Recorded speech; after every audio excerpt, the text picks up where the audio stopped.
This is Our Eye on the EU, Inter Alia's outlook on EU affairs through different lenses. EU institutions have agreed on the first law to combat and criminalize violence against women. With this directive, female genital mutilation, forced marriage, cyberstalking, and other acts of violence against women are finally criminalized at EU level. However, it is extremely disappointing that the Council opposed the recognition of non-consensual sex as rape. Τα στοιχεία για τη βία κατά των γυναικών και τη γυναικοκτονία καταδεικνύουν ότι η βία με βάση το φύλο είναι ένα πιεστικό πρόβλημα σε ολόκληρη την Ένωση. Κι όμως, οι πατριαρχικές δομές αναπαράγονται και επιβάλλονται μέσω των θεσμών. Γάλλοι και Γερμανοί άντρες αντιπρόσωποι σχημάτισαν μαζί με τον Ορμπάν μια μειοψηφία ικανή να βεβαιώσει ότι η οδηγία δεν αναγνωρίζει το μη συνενετικό σεξ ως βιασμό. The EU has set new climate targets for 2040, clashing with requests from farmers who are protesting across Europe.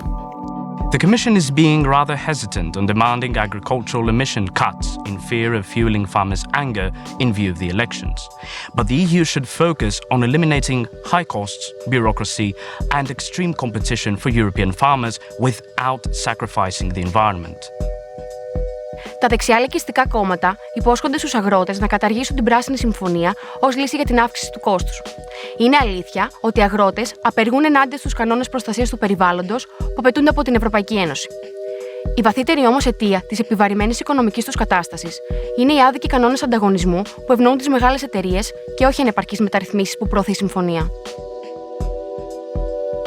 European civil society organizations have urged the European Commission to present a legislative proposal to ban unpaid internships.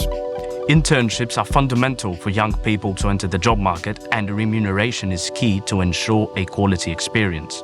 The Commission should accelerate its response to the request of civil society, as they were already recognized during the conference on the future of Europe, as well as by the European Parliament. Η Επιτροπή καθυστερεί εδώ και 2 χρόνια να προτείνει νόμο για τις αμοιβές των ασκουμένων. Η εργασία είναι βασικό ανθρώπινο δικαίωμα, όχι πολυτέλεια για όσους έχουν την οικονομική δυνατότητα να την κάνουν δωρεάν. Τα θεσμικά όργανα της Ευρωπαϊκής Ένωσης πρέπει να αναγνωρίσουν ότι μια αμοιβόμενη πρακτική άσκηση είναι μια μορφή εκμετάλλευσης και πρέπει να προστατεύουν την νεολαία από αυτήν.